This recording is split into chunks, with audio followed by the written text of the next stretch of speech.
Hello, everybody, and welcome to episode 376 of the All You Can Hear podcast. My name is Wenzel, and joining me today is my suspicious co-host. You better watch out. Telling you why.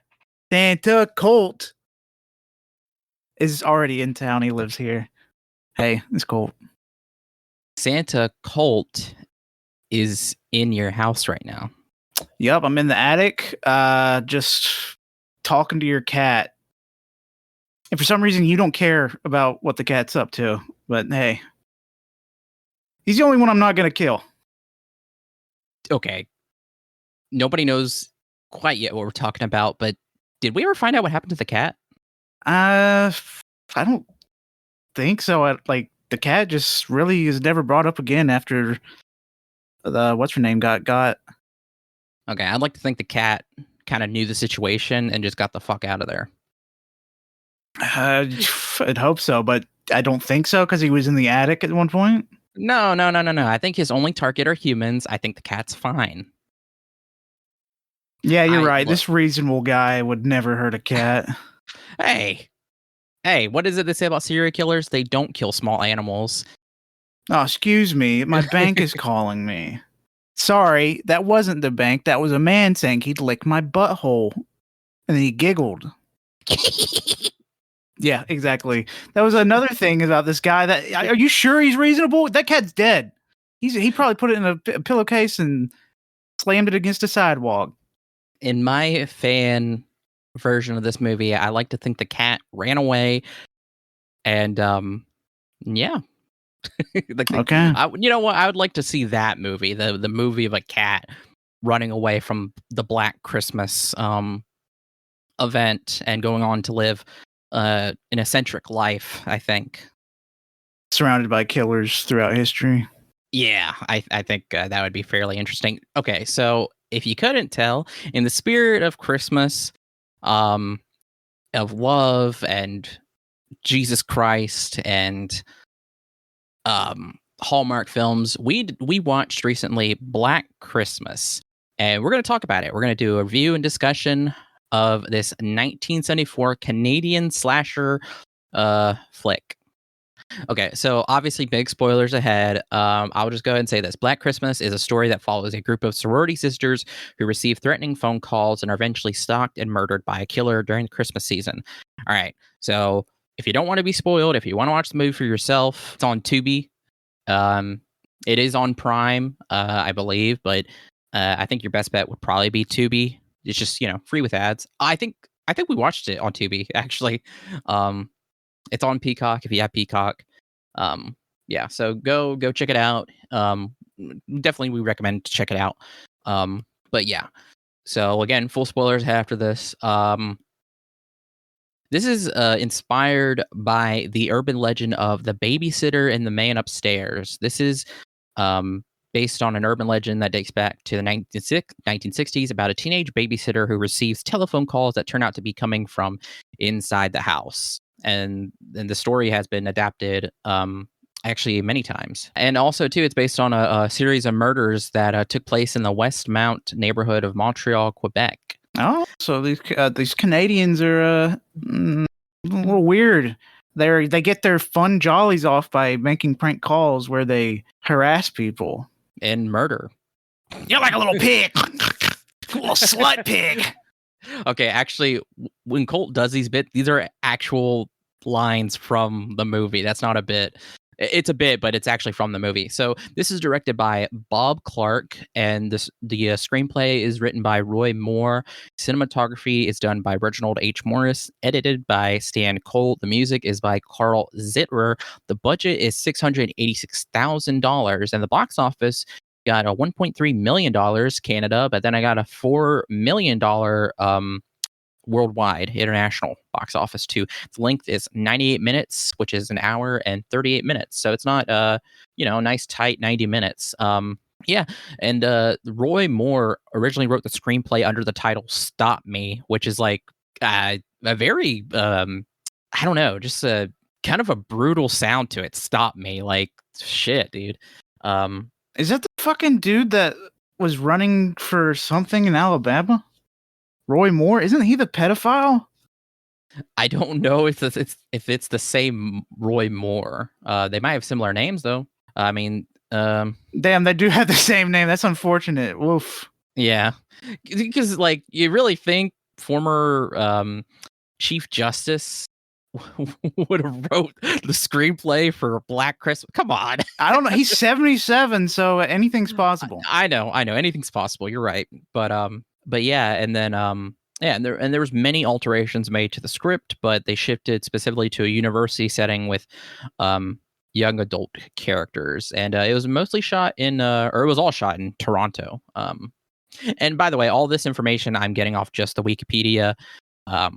It's just all there, so you can go check it out for yourself. But yeah, and in Black Christmas, we watched it too because we've heard so many things. It's big within the horror genre and just pop culture because it got a critical reevaluation or reappraisal because it wasn't well received at the time, but then film historians looking back, it's one of the earliest slasher films, and it's and I mean, as you hear us say, it's really good, and it got a cult following. Also, too, it's what influenced John Carpenter's Halloween. So it's really big. There was even a novelization written by Lee Hayes that was published in 1976. It has like more like extra material that wasn't in the film. Yeah, and then and then we're gonna go over the cast here. So the cast we have is Olivia Hussey as Jess. John Saxon as Lieutenant Fuller. He was actually in Enter the Dragon. He was like the Englishman or the British fighter in that film. He was also in another Dario Argento movie. I can't remember. Tenebra, maybe? Because I remember him from there more because he's the main character or one of the main characters. Yeah, it was Tenebra, 1982. Yeah, so Andrea Martin as Phil, Marion Waldman as Mrs. Mack, Margot Kidder as Barb, Keir Dalia as Peter, who, if you don't know who that is, he is the main character, Dave, in 2001 Space Odyssey. Doug McGrath as Sergeant Nash, Art Hindle as Chris. I remember Art Hindle from Invasion of the Body Snatchers, and Lynn Griffin as Claire, and then so the killer, so Bob Clark, the killer's name is Billy. Bob Clark is the killer's shadow, and one of the phone voices, Nick Mancuso, is directly Billy and one of the phone voices, and then Albert J. Dunk, who they call Bert Dunk, is Billy's POV, because in the very beginning of the film there's this POV shot of him climbing into the house, which me and Colt were very surprised by because they didn't really have POV shots in the 70s, and they even discuss it in these details I'm about to go over about this film, about how they did it, and it's pretty cool. I'm curious because I mean, the cameras, I don't imagine they're exactly small,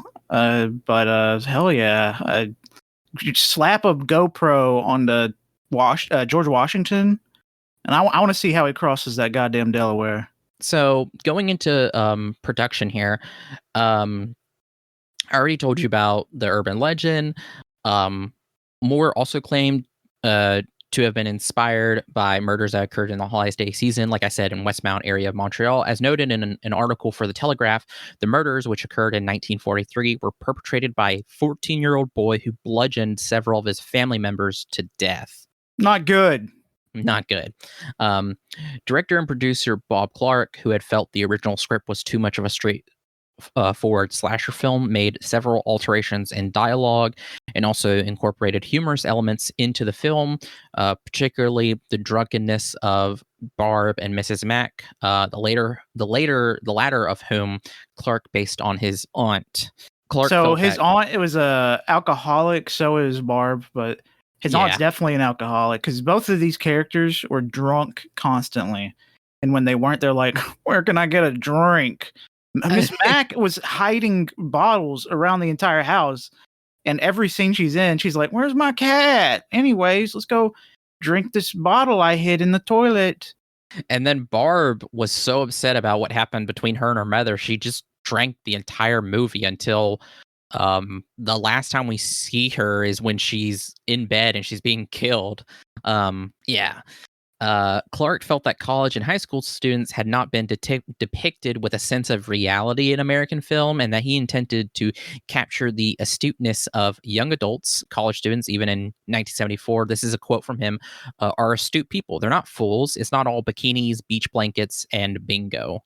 Um, and I mean, he's right for the most part. The characters, they're they're as real as anybody could be. And so getting to casting here, because Colt told me about our main character, Jess, Olivia, who's played by Olivia Hussey again, about why she got the part, or why she pursued this role. It's pretty interesting. So Olivia Hussey was famous for her role as Juliet in Romeo and Juliet, 1968, and signed on to appear in the film after being told by a psychic that she would make a film in Canada that would earn a great deal of money. And we'll get back to a fun little detail about the psychic later. Bob Clark sought Keir Dalia to play the role of Peter based on his performance as Dave in 2001, and the role of Mrs. Mack was originally offered to Bette Davis, but she declined the part.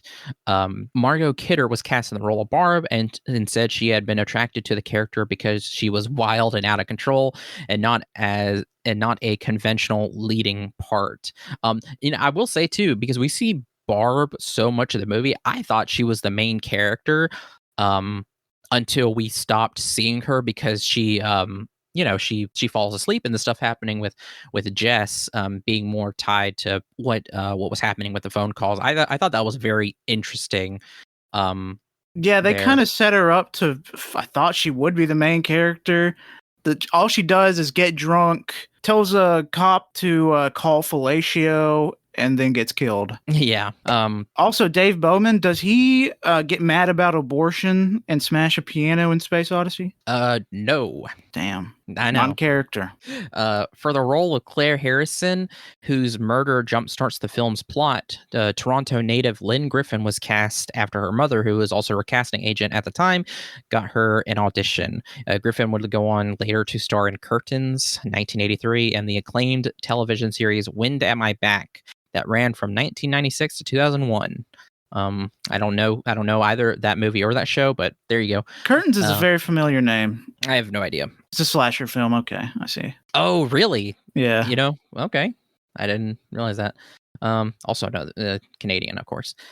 Gilda Radner was offered the role of Phyllis Carlson. She accepted the part, but dropped 1 month before filming began, owing to Saturday Night Live commitments, and was replaced by Second City comedy troupe performer Andrea Martin.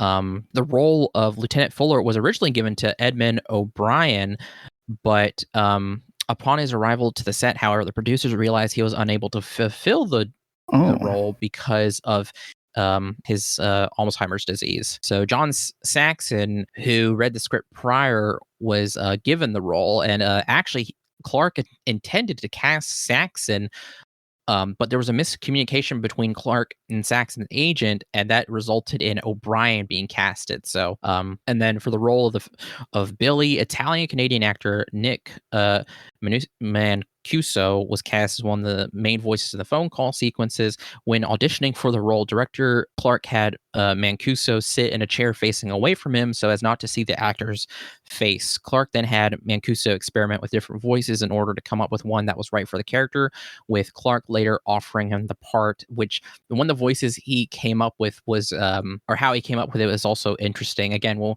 get to that later. That's pretty fucking funny. I'm curious how that audition went. Did he get freaky with it immediately, or did it take a second, where the director was like, "Can you make it more freaky? I want it more freaky." Yeah, I'm very curious about that too.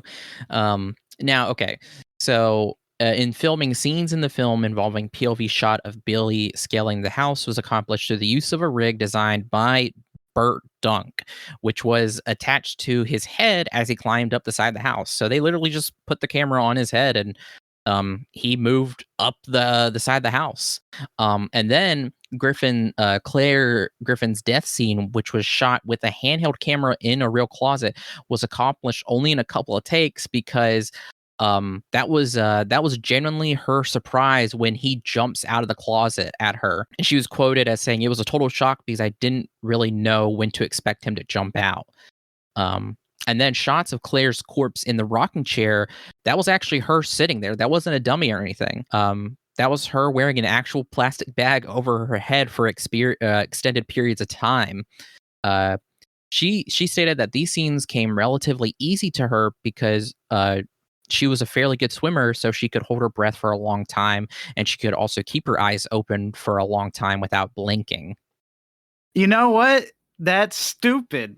You could have done anything else. You could like put tiny holes, or I don't know, just not wore the bag on your head for the times that you're not in shot. I mean, I don't know if they shot those multiple times, but the periods were only maybe.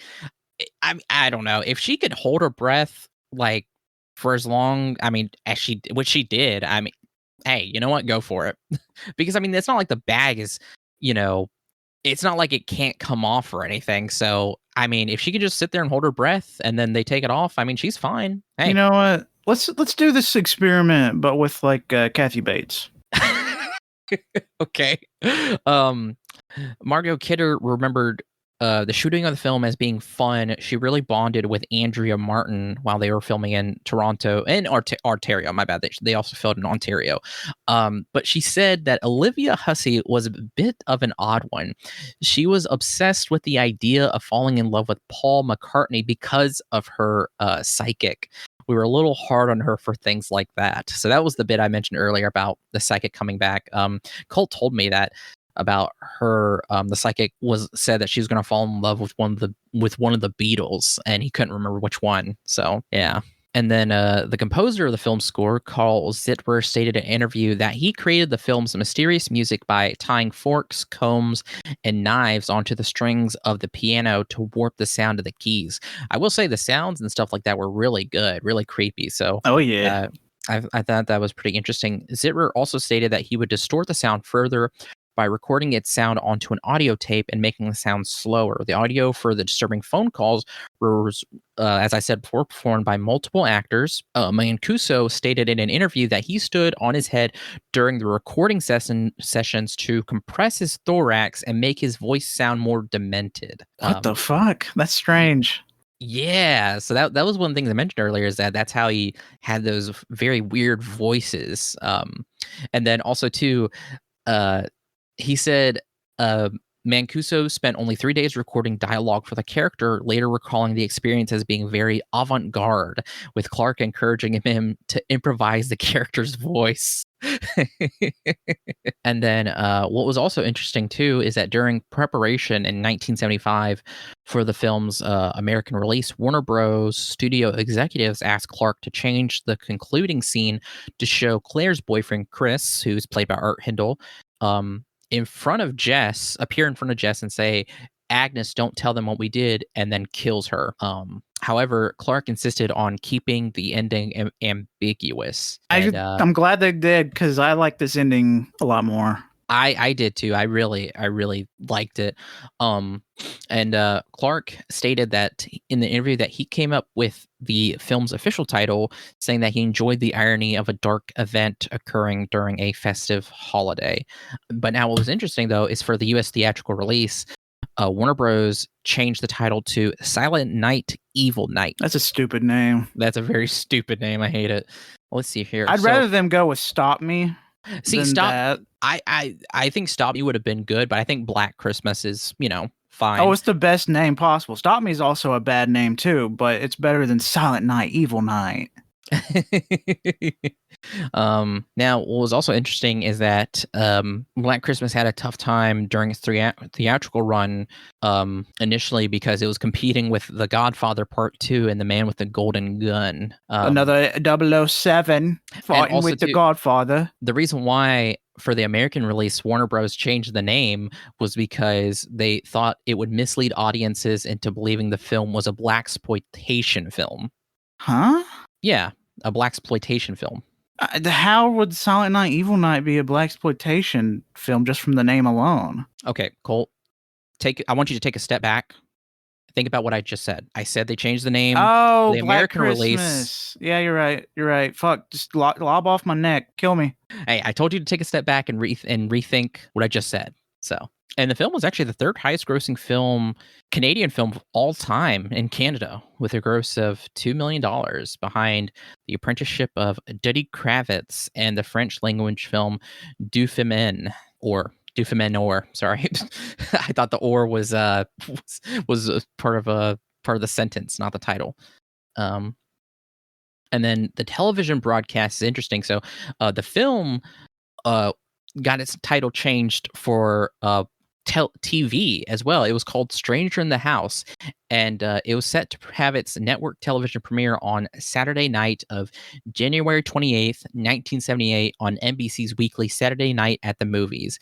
But 2 weeks prior to its premiere, the Chi Omega sorority house on the campus of Florida State University in Tallahassee was the scene of a double murder in which two Chi Omega sisters asleep in their beds were bludgeoned to death. The killer then went to a nearby room in the sorority house and violently attacked two more sleeping students who survived. Anybody want to guess who this killer was? I already know. Well, the killer was Ted Bundy, who would later be executed on January 24th in 1989. So I was like, oh, wow. That's kind of crazy. Yeah, and then actually a few days before the film was set to premiere, Florida's then Governor Ruben Askew asked the NBC president Robert Mulholland to request the movie not be shown due to its all too similar theme of the murder of sorority sisters. And then on Tuesday, January 24th, NBC TV gave several of its affiliates in Florida, Georgia, and Alabama the option of showing an alternate film, Doc Savage, The Man of Bronze. The report revealed that the network said in a statement issued yesterday in New York City that it was responding to concern voiced by the affiliates because of the murder of two co-eds this month in a sorority house at Florida State University in Tallahassee. So I just I thought I would give those details because I thought those were fairly interesting stuff in there.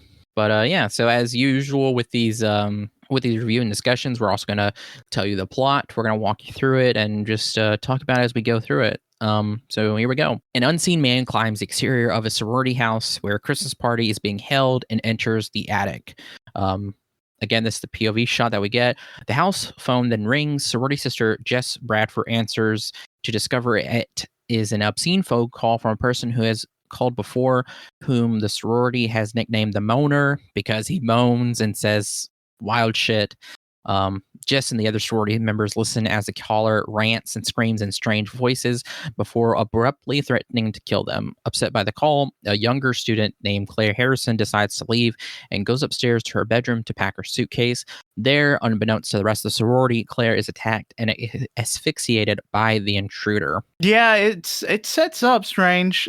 Just a whole every single phone call for me at least was pretty damn funny. Yeah. Every like Colt said, like talked about like a slut pig, calling the women slut pigs. The caller would reference something about Agnes and about Billy taking the voices of multiple like members of a demented family. I should also mention too, the reason why John Carpenter named Halloween was because when he was talking to, oh gosh, I can't remember. It's either Roy Moore or Bob Clark, but when he was talking to them, they kind of gave him the idea, or they both talked that what would a sequel to Black Christmas look like that was holiday themed, and it would be Halloween. So that's why also, I mean, beyond the fact that it takes place during Halloween, that was also the inspiration for the title and for its setting, was because it was influenced by like Black Christmas. I like that. Yeah, I like that too. I was like, oh wow, that's actually pretty cool. The following morning, Claire's father arrives saying that she failed to meet him at a train station. House mother Mrs. McHenry, or Mrs. Mack, offers to help Mr. Harrison look for her later that day. I should also mention too, whenever they're going through her room, she has like a bunch of posters in her room of I mean naked men and women. It's so funny because it's just like a guy's room.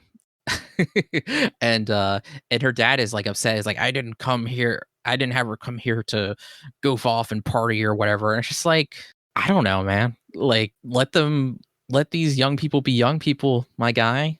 Also too, if she's doing good in her studies, who fucking cares? Also, fuck you, she's dead.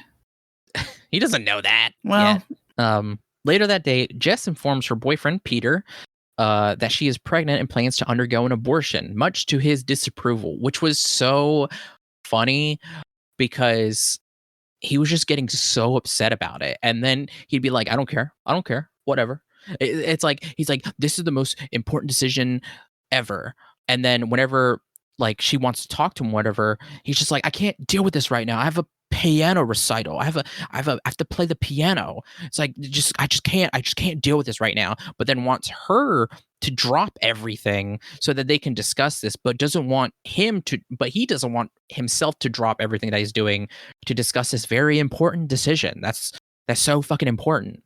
It was very funny. And for the most part, I mean, it's a good, like, you know, it makes you hate the character, which is the purpose.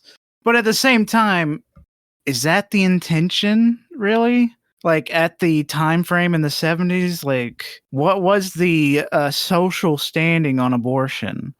Well, that was actually something I'm sorry, I forgot to mention was Bob Clark originally he was stated as not having not having meant for the film to be like really have any political leaning, but it's still considered very feminist, bringing up abortion and Okay. let me see. I mean, I can see it. It's just it depends on the viewer at this point, really. As like people like us, he's a bad man. But people that suck, they probably think, "Oh my god, that bitch." Oh, yeah. So sorry. So I'll say this. While Clark maintained he did not intend for the film to have any political leadings, critics have noted that Black Christmas is nonetheless a feminist film for its treatment of its female characters, giving Jess agency and making the choice to have an abortion, because it never really makes her to be the bad guy. Like you said, like even though like when you're watching this and you're thinking like, oh, you know, it's like how would people view this? Like, will they be on Peter's side? You know, like how do they view abortion in the film or whatever? And it's just like Peter is the bad guy. It never says like what Jess is doing is wrong or that there's any like, you know, there's any trouble there. It's like particularly like showing that Peter is very much the bad guy here, and that even if you're watching this, if you're on Peter's side, then you're definitely a bad person too. Like it never, and then it's a, you know, portrayal of casual misogyny. Like the police initially failed to take the sorority's concerns, I'll go ahead and say that, about the phone calls and Claire's absence. So that was something there as well. Which is like, again, that's what kind of surprised me about this movie. Even if Bob Clark isn't really feminist, or like you said, I mean, that's what ended up happening. And I don't know, it's pretty crazy. I mean, it's realistic. And the cops will be like, "Oh, it's just some horny bastard. I do that on my breaks to another house." And meanwhile, Harrison and two other sorority members, Barb and Phil, attempt to report Claire's disappearance to Sergeant Nash, who, like I literally just said, Nash does not take them seriously until Chris Hayden, Claire's boyfriend, barges in angrily later in that day and demands something to be done about it, which again shows here that like you have women who are concerned, they're just brushed off. But then a man comes in demanding stuff, and it's like he's taken seriously. A search party is held that night for Claire, in which Mr. Harrison, Chris, and most of the sorority gets involved. Meanwhile, Mrs. Mack discovers Claire's body in the attic before the killer murders her with a crane hook, and just literally has her body hanging with the hook attached to her head. Shortly after, Jess answers another obscene phone call and decides to file a report with the police. Lieutenant Fuller arrives with a telephone line man to tap the phone so that the police can determine the identity of the caller. Which this is pretty interesting stuff. The phone tapping. I don't know how this shit works in modern day, and looking at it back then, I don't know how it works then, because I know they have like some advanced like board running thing where it's automatic now. At least in this time frame, it was more automatic, and he had to track down the specific thing that was their house. It's very strange. I don't get it. Yeah, as Colt says, this is really interesting because we get to see basically these giant just columns, shelves basically of like phone lines. Each wire is a different phone line, and the guy would have to run through and track down the phone line. They told Jess many times, they're like, you got to keep them on the line so that the linemen can find the call. And as Colt says, like for the most part now it's like automatic, or I mean, hell, it might be digital. I'm not sure. I imagine it's way easier to tap phones now than ever before, because I imagine you just got to get like some legal stuff done, and then you can do it over Wi-Fi. I don't know. I could just be pulling it out my ass. Yeah, I have no idea either. But I found back then when they did this stuff involving phone lines and stuff interesting, because like you said, it's like there's so much machinery like of sorting through all this and stuff. I don't know. I just think it's like, wow, it's like very overwhelming. I find it fascinating. Yeah, I thought that this is a neat peek into that. After Fuller leaves, a group of Christmas carolers appear at the front door. As Jess watches the singers, the killer sneaks into Barb's room and stabs her to death with a glass unicorn figurine. With a massive horn. Massive horn. Right above her bed, which was really weird place to put that in. Personally, if something has a sharp end like that, I wouldn't put it over my bed just in case it might fall and stab me in my sleep. But I guess she doesn't think about that. No, she's drunk all the time. She doesn't know design or placement of things in her room. Yeah, so her cries are being drowned out by the carolers. Jess then receives an obscene phone call in which the caller emulates parts of her argument with Peter, because Peter comes over and he's talking to her, and I'm trying to think. He says this line to her that was like really funny, and then the caller repeats that. And whenever when the police are listening to the call, Fuller calls her to say the attempt to trace the call failed, but they both begin placing suspicions towards Peter because Fuller noticed that she gasped when she heard this. So he questioned her about that, about if this might be Peter. Jess and Phil decide to lock every door and window in the house. Shortly after, however, Phil is murdered by the killer after finding Barb's body. So they're just piling up, just really easy. Everybody's just like farming. Yeah, so right now there's like 4 bodies. And then also too, there was this 12-year-old girl who was also killed, who her body was discovered, but we don't know if that has any connection to this. So we're just gonna say 5 kills right now. Oh, baby bunting, daddy's gonna hunting, gonna fetch a rabbit skin to wrap his baby Agnes in. You're a real gold-plated whore, mother. You know that? That's what Barb said to Billy. You're a real gold-plated whore, mother. You know that. That's very fun. Oh, okay. Do you have this stuff written down or something? Are you? No, I'm on the IMDb reading some quotes. Okay. Filthy Billy, I know what you did. Nasty Billy. That's on the phone where he's talking to himself. Yeah. There was also Colt mentioned this thing about fellatio earlier. So when Barb, when she was drunk and at the police station, she was messing with the sergeant. I just found it. And she he was asking for their line or whatever, and so she was like fellatio, and the cop is dumb, and he's just like, I've never heard of this before. He's like, all right, well tell me how to spell that. So he writes out fellatio, and then later whenever Lieutenant Fuller's like, hey, can I get the line for that sorority house? And he's like, here it is. One of the detectives starts laughing, and he's like, why are you laughing? What's going on? And then he looks at it, and it says fellatio, and he's like, he grabs the sergeant. He's like, fellatio, and he's like, what? It's something dirty, isn't it? Fucking idiot. Here's one more, at least for now.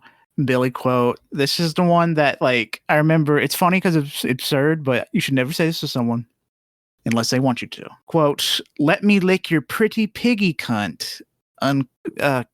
Quote, Jesus Christ. I don't know if you should say that to anybody. Yeah, I don't. Just if they ask, yeah, sure, but don't have it recorded. Fuck, I just have it recorded. Shit. Also, this is not sponsored, but I would just like to mention I just opened up a nice can of Sang Vietnamese coffee, Saigon cinnamon latte. I love Vietnamese coffee, and I got this can today, and I wanted to try it, so I'm gonna try it right now. Oh yeah, buddy, that's nice. Nice can of coffee to keep me awake as I talk about the brutal killings of sorority sisters. Jess receives yet another obscene phone call, which is successfully traced by the police. Nash instructs Jess to leave the house immediately, as the calls are coming from inside the house. What was funny here, though, is when they found this out, Fuller told Nash, he was like, don't tell her the calls are coming from inside the house, or I swear I'll kill you. And, you know, he doesn't tell her. He's just telling her, like, hey, can you please walk out immediately outside the house? You know, don't make any, like, quietly just walk out, go to the front door and just wait in the yard. But of course she doesn't know that her two friends are dead. So she's like, well, what about my friends? And he's like, don't worry about them. Just get outside the house. And she keeps, like, kind of fighting this. And for the most part, I mean, like they say, like, she's questioning because she doesn't understand what's going on, but you can tell she's kind of getting an idea until finally he just has to tell her because she won't leave. So he says, he's like, the calls are coming from inside the house. And then John Saxon shoots the sergeant in the head. No, he wasn't even there. He actually went to the school because Peter, after his, like, piano shit or whatever, he smashes the piano that I assume is school property. Have to get him on that. But yeah. Now, I will say the task of, like, get her out of the house without telling her, that's not really a possible thing, because, like, that's an impossible task. You can't say, all right, just go out into your yard, no reason, because I don't think I'd comply with that unless I was told why. Directly. Yeah, same. Like two things are going to happen. Like, either they're going to tell me directly, or you're going to say that, and then I'm going to figure it out, like, immediately. Either way, I'm going to be confused. So just speak directly and you know, get her out. So Jess goes to alert Barb and Phil, only to discover them dead. Jess sees the killer's eye staring at her through a door crack before she slams the door against him and flees. The killer chases after her, and unable to open the front door, Jess runs into the basement, locking it behind her. Shortly after, though, Peter breaks through the basement window and slowly approaches Jess as he worriedly asks if she's okay. In a state of panic, Jess beats Peter to death with a fire poker, and police find her barely conscious as she cradles Peter's body. Believing that Peter was the killer, Jess to bed and leave her sleeping alone in her bedroom, with a police officer standing outside the house. Shortly after, the killer's voice is heard from the attic, where Claire and Mrs. Mack corpses remain undiscovered. The attic hatch opens before the house's telephone begins to ring. I gotta say, that was very stupid of the cops just to let her be like, it's fine. People were murdered in this house. Let her stay. It'll be fine. Just have somebody watch outside. Very dumb. But you know what? For the movie, it was great. I really enjoyed that ending. Yeah, same. No, I agree too. It's just like, I mean, it's a very like, cop thing. It's possible that would happen. It's very possible, but at the same time, it's just like there was, sure, there was no other evidence to suggest that Peter couldn't not be the killer. But then at the same time, it's just like, search the house. Where are the other bodies? Don't just leave this woman in the house by herself. Okay, it's a cop thing to do. So stupid. And it makes sense. I really like that ending because it's, like, fairly ambiguous because while we do know the killer's still there, it's like it just nothing's resolved. The bodies aren't found. The killer wasn't captured. Claire's by herself. Like either she's about to die or the killer gets away or something. Like we don't know. And I thought we just have no clue who the killer is, and like, is he even related to the little girl that was murdered earlier in the film? Was she even related to this sorority killings? Exactly. Like we have no idea.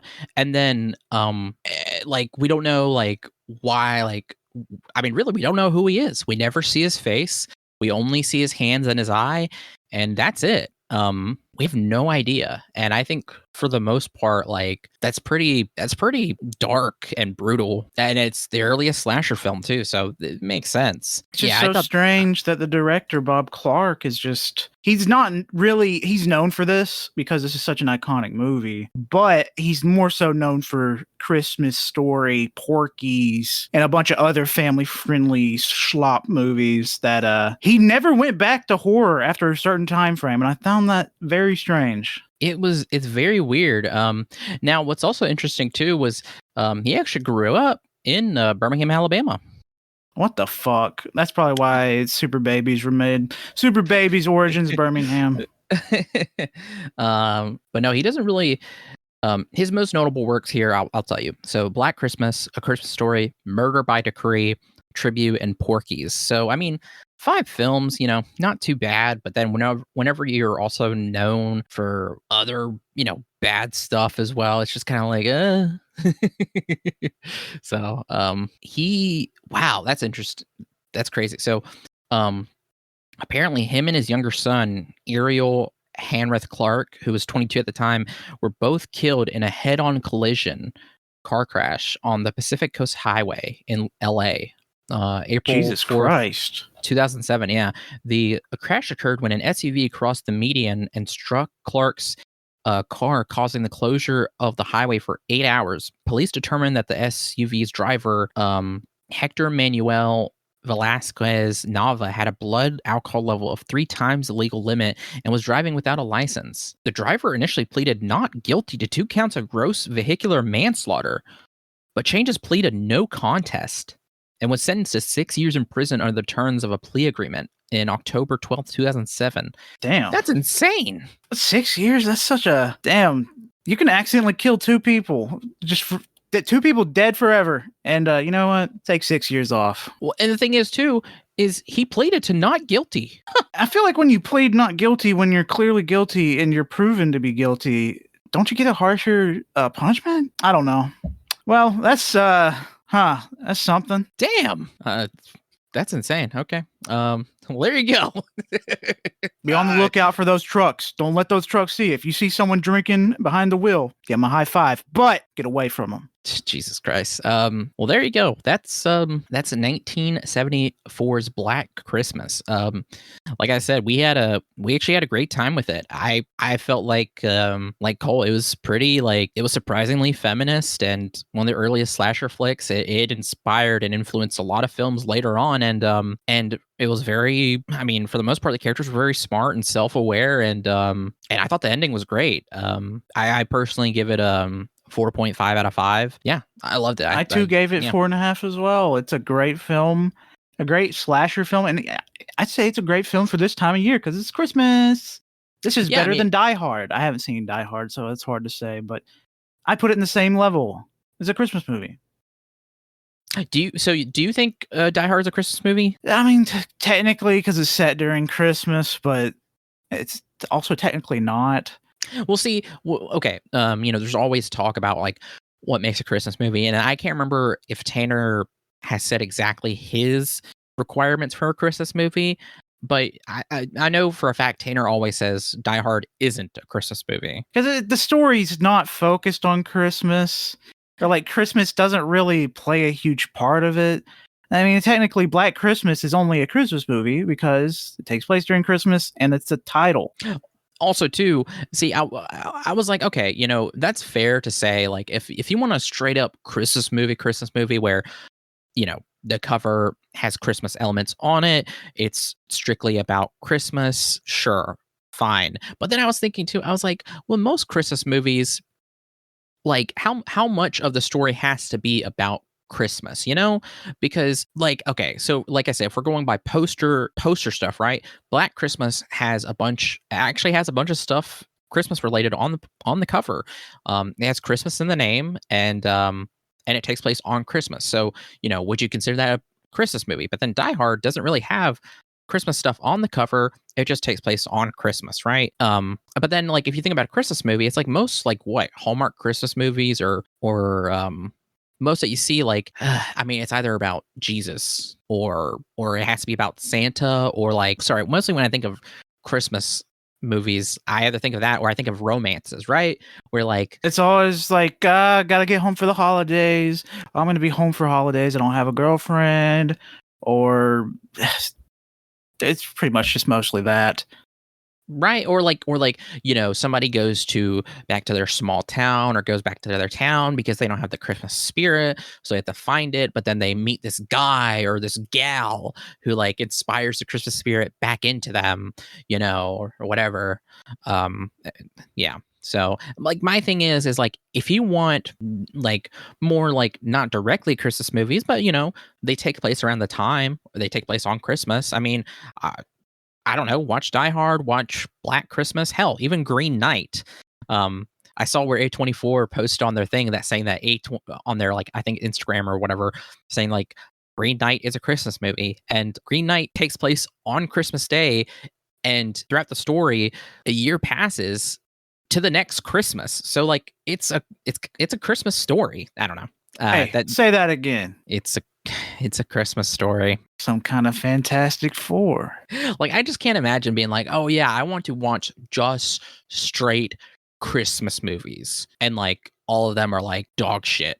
Yeah, it's not a genre or that I personally I'm into, but I do like a lot of movies that are set during Christmas. And games too, like Yakuza 5 is set around Christmas time. I think it's 5. If it's 5 or 4, I can't remember. But still, Christmassy. I like the holiday. Spider-Man, that's another good one. Miles Morales. I can't remember any others, but regardless, yeah, I don't know. Just so I want to bring that up there because I know Tanner is always fighting Die Hard on that hill. The thing is, like, when it comes down to it, I haven't seen Die Hard, but I feel like I've seen most of it through osmosis of being a human. I feel like there's more Christmas elements in Black Christmas than there is Die Hard. I would agree. It's been a long time since I've watched it, but I think for the most part, there's more Christmas related stuff in Black Christmas. And like I said too, if we're going, I was just thinking like this, if we're going like by poster, like classification, or like you can tell a Christmas movie by that if you want, which I think is a trick of Black Christmas into people watching it. I don't know. Yeah, show it to your grandma. She'll be happy. Yeah. Any more final thoughts that we have? I really enjoyed it. We just got to watch the Leprechaun movies now. All of them. I think I need to show you Die Hard. Yeah, I should watch Die Hard at some point. I mean, they've got like 50 movies, so some of them's got to be good. mostly the first one. Yeah, I recommend Black Christmas very highly if you want everything that we just said, well, I guess if you listened this far, you either watched it or I don't know. Even then, it's a different experience if you watch it for yourself. It's good, very good. Yeah. But thank you for listening. At the time this is coming out, it will be Christmas on Wednesday, so Merry Christmas, Happy Holidays. I hope everybody has a good and safe Christmas, or whatever holiday you may celebrate. I hope everybody gets what they wanted or just has a good time. Yes, I agree. Ho, ho, ho. Enjoy it if you can. If you can't, that's okay. Just keep on trucking and chugging those chug jugs in Fortnite. And hey, if no one got you presents, guess who did? Fortnite did, because they got their Christmas event happening right now. Yeah, and Mariah Carey is breaking out of the ice. She's free. They freed Mariah Carey. She's in the item shop. Oh, man. But thank you for listening. We're the All You Can Hear podcast. You can follow us on SoundCloud, Spotify, Apple Podcasts, Overcast, and YouTube. Follow us on Bluesky at aychpodcast.bsky.social. Follow us on TikTok at AYCH Podcast. Follow our Instagram at AYCH Podcast. Follow us on twitch.tv/AllYouCanHear. Follow our YouTube, All You Can Hear, where our VODs from Twitch go up on there, along with all of our podcast episodes and the instruction booklets VODs. And yeah, lastly, you can follow me, Wenzel, on my art Instagram, Threads, and Bluesky as World of Wenzel. I have renamed my Bookstagram from Wenzel Banters to Wenzel's Essentials, and more stuff will be coming out about that soon. And then lastly, my Linktree has links for everything, including my Goodreads, Letterboxd, and music board. Hell yeah. My name's Colt. Follow me on Twitter. No more because it's gone. Fuck. Bluesky at ColtD99. I'm on there. I'll be posting sometimes, not much, but more than I did on Twitter because it feels more like a forum again. While Twitter just felt like a place with ads. I don't know. I just didn't feel like I would want to talk there, but here I do. Yeah, agreed. Yeah. So don't ho ho. Smack my belly. Leave out some cookies and some Fent for Santa. Jesus Christ. Oh, what? Cancel me.